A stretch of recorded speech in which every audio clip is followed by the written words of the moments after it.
Hello दोस्त। आज मैं अरवल डिस्ट्रिक्ट, बिहार का एक छोटा सा डिस्ट्रिक्ट है अरवल डिस्ट्रिक्ट। अरवल डिस्ट्रिक्ट में दिन पर दिन भ्रष्टाचार हो रहा है। मनरेगा के माध्यम से लोगों का हक लूटा जा रहा है, इंदिरा आवास के नाम पर लोगों का हक लूटा जा रहा है।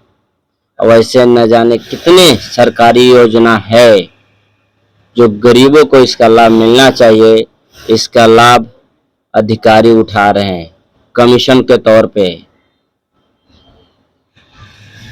तो अरवल जिला के अंदर 5 प्रखंड है, 5 प्रखंड के अंदर मनरेगा में इतना धांधली किया जा रहा है, इतना धांधली हो रहा है, लेकिन न जिला के अधिकारी साहब को नजर आता है, न उन ब्लॉक के अधिकारियों को नजर आता है। सबको सिर्फ अपना कमीशन से मतलब होता है। आम जनता का पेट भरे या ना मिले, आम जनता को रोजगार मिले या ना मिले, उन सरकारी अधिकारियों का जेब भरना चाहिए, लेकिन इस पर किसका जिम्मेदारी है?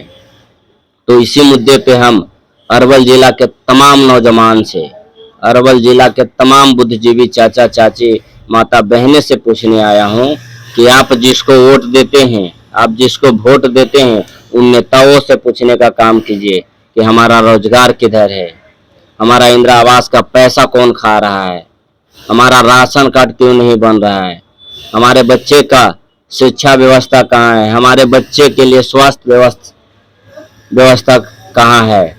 उन नेताओं से पूछने का काम कीजिए। आप लोग जाति के नाम पर वोट देते हैं तो उस जात के नेता से पूछिए कि हमारा बेहतर जीवन कैसे होगा, हम गरीब से अमीर कैसे बनेंगे। सवाल पूछिए। जिस दिन आप लोग सवाल पूछना शुरू कर देंगे, शायद मेरे हिसाब से भ्रष्टाचार को रोक लग सकता है। और उन लोगों से कहने आया हूं जिन लोग बिहार के, कई बिहार में पार्टियां हैं, उस पार्टी के समर्थक से कहने आया हूं कि आप लोग कब तक एक दूसरे के समर्थन में रहोगे, सवाल कब पूछोगे, अपने हक अधिकार की बात कब करोगे भाई।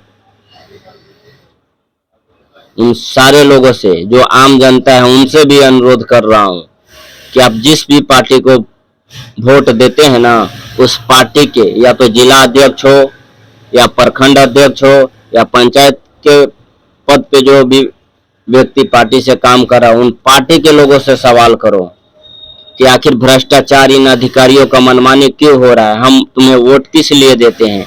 हम अपना विकास के लिए, अपने जीवन के उज्जवल भविष्य के लिए हमने आपको वोट चुना है। सरकार हम बनाते हैं, लेकिन सरकार दिन पर दिन पैसे वाला होते जा रहा है। जो असली में जो मालिक है जनता, वो जनता दिन पर दिन गरीब होते जा रहा है। इसका कारण क्या है?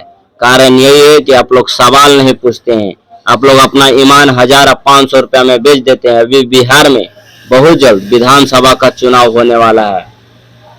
हमारे अरवल जिला में 2 विधानसभा है, एक कुर्था और एक अरवल।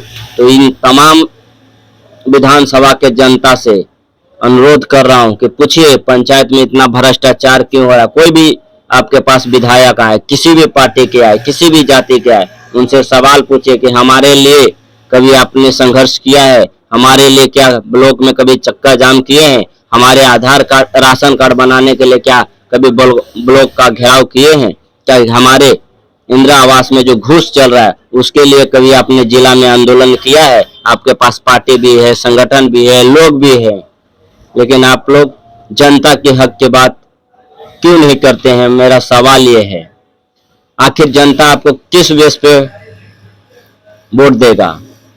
हमने तमाम अपने जिला के अधिकारी से बात करने का प्रयास किया, लेकिन किसी की हिम्मत नहीं हो रहा है कि हम इस मुद्दे पे हम उस भ्रष्टाचार को बंद करें, क्योंकि सबको पैसा लगता है। आज जो हमारे पंचायत का जो ठेकेदार है ना, ठेकेदार, हम माली पंचायत से बिलोंग करता हूं, तो माली पंचायत के ठेकेदार का कहना है कि 50% कमीशन तो ब्लॉक के अधिकारी ले लेते हैं। मनरेगा से जुड़े हुए जो भी काम होता है तो 50% कमीशन तो अधिकारी ले लेते हैं, बाकी बचा 50%। 10% पंचायत का प्रतिनिधि का होता है, क्योंकि उससे सरकारी योजना का सरकार से कोई भी लाभ नहीं मिलता है। और अधिकारी को तो सैलरी भी मिलता है, आने जाने का उसका किराया भी मिलता है, फिर भी वो 50% लेते हैं।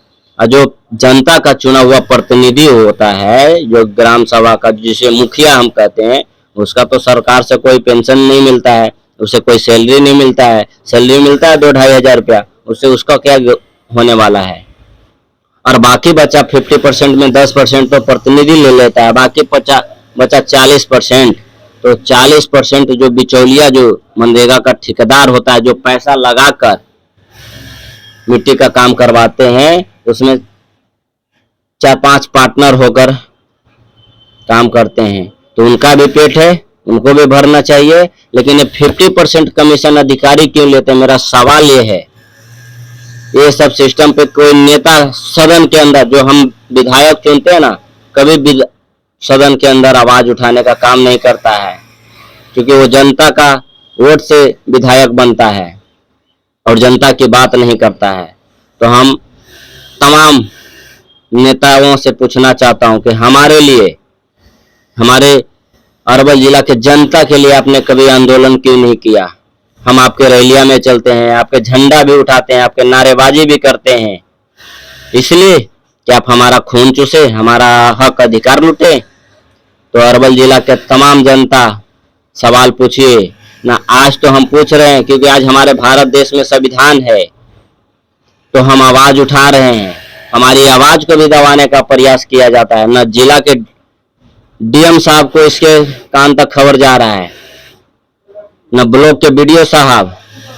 आप भी कान खोल के सुन लीजिए, न जिस दिन हम जैसे युवाओं को मौका मिलेगा, आज नहीं तो कल हम भी विधायक, सांसद, एमपी बन सकते हैं।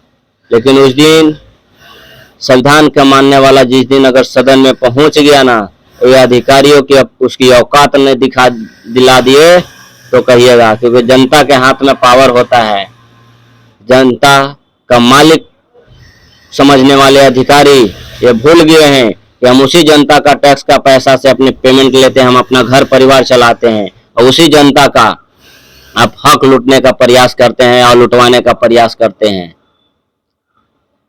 तो अरवल जिला के तमाम माता बहनें से अनुरोध है, और कुर्था विधानसभा और अरवल विधानसभा के तमाम नौजवान से, कि आप किसी पार्टी, किसी जाति को वोट मत दे, किसी पार्टी को वोट मत दो। उससे सवाल पूछिए कि हमारा एजुकेशन कहाँ है, हमारे जिला के अंदर इतना भ्रष्टाचार क्यों हो रहा है, हमारा हक क्यों लूटा जा रहा है। जिस दिन आप लोग शुरू कर दीजिएगा ना, उस दिन नेता भी अपनी औकात में आ जाएंगे और अधिकारी भी अपनी औकात में आ जाएंगे।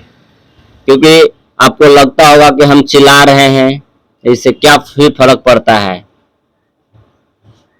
तो फर्क तो कुछ पड़ने वाला है नहीं। ये तो हम भी जानते हैं कि एक कहावत है कि अकेले चना भाड़ नहीं फोड़ सकता है। उसी तरह हम अकेले अधिकारियों से लड़ नहीं सकते हैं, नेताओं से लड़ नहीं सकते हैं। लेकिन बाबा साहब एक बात कहे थे कि हमारा समाज तो शिक्षित है, हमारा समाज संगठित भी है, लेकिन हमारा समाज एकजुट नहीं है। जिस दिन हम लोग एक साथ मिलकर आवाज उठाएंगे तो किसी नेता, किसी अधिकारी की औकात नहीं जो हमारा हक लूट ले। तो आपको जगना पड़ेगा, आपको बोलना पड़ेगा, तभी जाकर परिवर्तन हो सकता है। अभी कल ही हमारे पंचायत के लोगों का फोन आया कि मनरेगा में लूट हो रहा है, घास छीलकर पैसा निकाला जा रहा है। इंदिरा आवास में जो लाभुक होते हैं उनको डराया धमकाया जा रहा है कि हमें 10,000 दो, 20,000 दो, दूसरा किस्त नहीं आने दूंगा। इस तरह का माहौल बनाया जा रहा है। तो गरीब आदमी करे तो करे क्या। जनता आवाज उठाता है तो उसको दबाने का प्रयास किया जाता है, उनको डराया जाता है। लेकिन किसी अधिकारी को फोन करो तो फोन उठाने का समय नहीं है उनके पास। लेकिन जनता का हक लूटकर पैसा अपने जेब में, अपने घरों में भरने के लिए उनके पास समय है। तो जनता से अनुरोध है कि जगो भैया, नहीं जगोगे तो इसी तरह मारे जाओगे, इसी तरह आपका हक अधिकार लूटा जाएगा। तो चूड़ियां पहन लो, इससे अच्छा है। जब जनता आपके अंदर एक विश्वास और एक इंसानियत है तो आप जनता के लिए आवाज उठाइए, जनता के लिए जो बोलिए। कब तक गुलामी के जिंदगी में जीते रहोगे? बाबा साहब कहते हैं कि 100 दिन भेड़ बकरी की जिंदगी जीने से अच्छा है कि एक दिन शेर की जैसा जिए और आवाज उठाए, जनता के हक की बात करें। अरे भले आज हम रहें या ना रहें, इससे किसी को कोई फर्क पड़ता नहीं है, लेकिन मेरी आवाज उठाने से अगर आम जनता की समस्या हल होता है तो मैं आवाज उठाऊंगा, भले मैं रहूं या ना रहूं। आज नहीं तो कल फिर कोई हमारे जैसा पैदा होगा, फिर आपसे आंख में आंख मिलाकर बातें करेगा। तो इसी मुद्दे पे हम आज पब्लिक मंच पे जितने भी हमारे व्यूअर्स हैं उन सबको धन्यवाद देता हूं। इस वीडियो को ज्यादा से ज्यादा शेयर कर दीजिएगा और जिला के जो डीएम साहब होते हैं, ब्लॉक के जो बीडीओ साहब होते हैं, हमारे अरवल और विधानसभा के जो विधायक होते हैं, उनको कानों तक वीडियो पहुंचना चाहिए। हमारे बिहार के माननीय नीतीश कुमार जी, आप जनता से किस उम्मीद पर वोट लीजिएगा? आपके ही राज्य में भ्रष्टाचार हो रहा है, अफसरशाही हो रहा है ब्लॉक में, तो लोग किस उम्मीद से आपको वोट देगा? मैं तमाम पार्टियों से कहना चाहता हूं, बिहार में बहुत सारे पार्टी है, जाति के नाम पर वोट लेता है और जाति के नाम पे लोगों को वोट दिया जाता है। तो जनता से भी कहने आया हूं कि आप लोग जगो, आप लोग बोलो, आप लोग लड़िए, आवाज उठाइए, तभी आपका भला हो सकता है। नहीं तो आज हम उठा रहे हैं, आवाज उठा रहे हैं, हम अपने लिए नहीं, हमें नेता बनने का कोई शौक नहीं था, लेकिन हम ब्लॉक से लेकर जिला तक का चक्कर काट चुका हूं। अधिकारियों को बातें सुन सुन कर मैं थक चुका हूं। लोगों को इतना समस्या है, आपको सरकार फॉर्च्यूनर दे देता है, स्कॉर्पियो दे देता है, सिर्फ एसी में बैठने के लिए नहीं। आप जनता के बीच में जाइए, जनता का समस्या सुनिए, तब एक आप अच्छे इंसान बन सकते हैं, एक अच्छे अधिकारी बन सकते हैं। अभी कल ही मैंने एक वीडियो देखा था, कहीं का एसडीओ साहब हैं, गांव टू गांव, डोर टू डोर जाकर जनता का समस्या सुन रहे हैं और अधिकारी जनता को बता रहे हैं कि आपको किसी को 1 रुपया घूस देने की आवश्यकता नहीं है। अगर जो भी आपसे घूस लेता है तो उसका वीडियो बनाइए, हमें बताइए, हम उस पर कार्रवाई एक्शन लेंगे। अगर नहीं मानता है तो हम उसको अपनी ताकत दिखाने का प्रयास करेंगे कि जनता का जो पैसा लूटेगा, जनता का जो हक लूटेगा, उसके लिए हम खड़ा रहेंगे। तो आप लोग समझदार हैं, समझिए, आवाज उठाइए। अधिकारियों का चरम सीमा पे भ्रष्टाचार है और नीतीश कुमार से कहने आया हूं कि चचा जी, आप एक बार ना हमारे ब्लॉक में आइए, गांव में आइए।